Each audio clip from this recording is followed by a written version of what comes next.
Monsieur Abadou Tanté, pour sortir du sujet, que proposez-vous pour la sortie efficace de cette crise?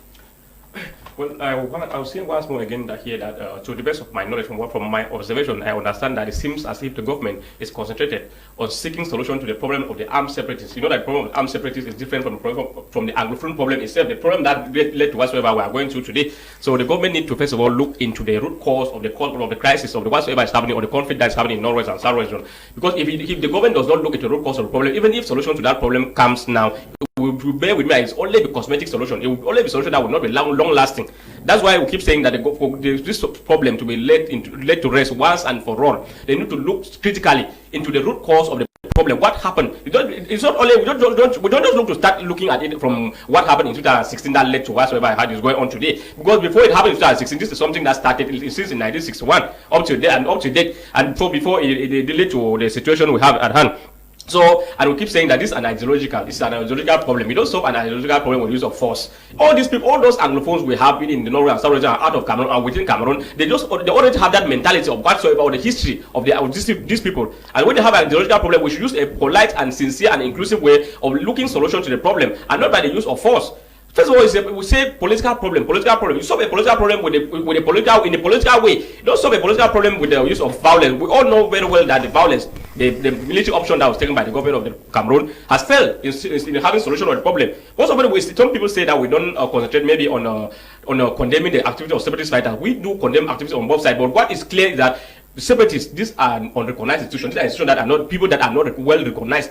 But the government is a recognized institution that have signed. The state of Cameroon have signed and ratified laws to protect individuals, protect life of civilians and their properties. But when at the same time you see the different security forces wars around killing civilians and all the like, it's very ridiculous. Those are like activities of separatists. All those activities of the separatists on their outside should be condemned. But we should not hear that the separatists, they think that it's only the violence that the level of violence that they are doing that will forcefully call the government on the dialogue table. So it's now left for the government to look for possible way or sincerest way of doing things in such a way that will have the lasting solution to the problem. I still insist that there's need for an immediate or another dialogue for government to have for us to live or to end whatever is going on in Cameroon today. It's true that there was another one which was initiated in Switzerland, which ended up in fiasco because the government later on withdrew from his own consent to look for a solution to the problem in Switzerland. And later on, like the situation happened late last year in Canada, when it was alleged by the Melanie Jolie, the foreign affairs of Canada, saying that the government and the conflicting parties have agreed to sit down and look for solution to the problem, even though the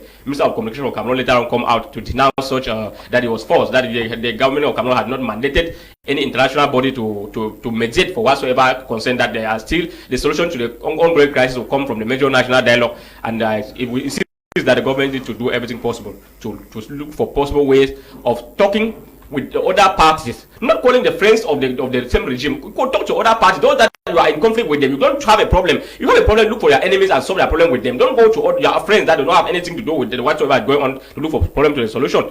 So I insist that dialogue, a sincere dialogue, an inclusive one that includes all the parties on board, will have a lasting solution to the problem in the Northwest and Southwest region of Cameroon.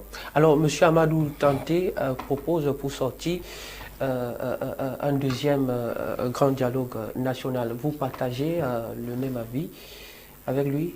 Nous, notre difficulté dans ce schéma de dialogue, c'est que est-ce que les gens qui sont même en face veulent vraiment aussi dialoguer, hein?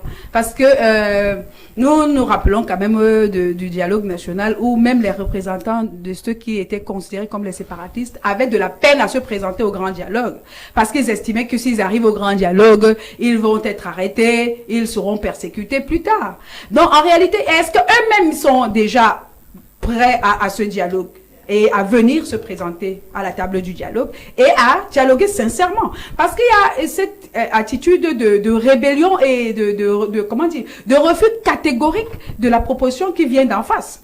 Parce que quand on dit à un séparatiste que voilà ce que nous proposons, peut-être la décentralisation aboutit, ils vont vous dire non, nous on veut l'indépendance. Lorsqu'on est calé sur ces positions, on n'avance pas le dialogue. On n'encourage pas le dialogue. Je crois que c'est à ce stade que nous sommes arrivés aujourd'hui avec les séparatistes. C'est-à-dire que on dit oui, dialoguons sincèrement, parlons, talk sincerely, oui, d'accord. Mais est-ce que ceux qui sont en face, qui sont censés être faire partie de ce dialogue, ont aussi laissé les ouvertures pour que le dialogue se fasse. C'est les enfants qui souffrent aujourd'hui. On dit que les enfants ne peuvent pas aller à l'école, ils doivent aller en civil. Lorsque les enfants sont tués parce qu'ils partent à l'école, est-ce qu'ils sont la cause? Alors, peut-être faudrait-il avoir une concertation entre les sécessionnistes avant d'arriver au grand dialogue national, peut-être pour leur permettre de se fixer sur ce qu'ils demandent effectivement au gouvernement. Mais est-ce que les séparatistes ne sont pas conscients qu'il y a parfois des zones, comment dire,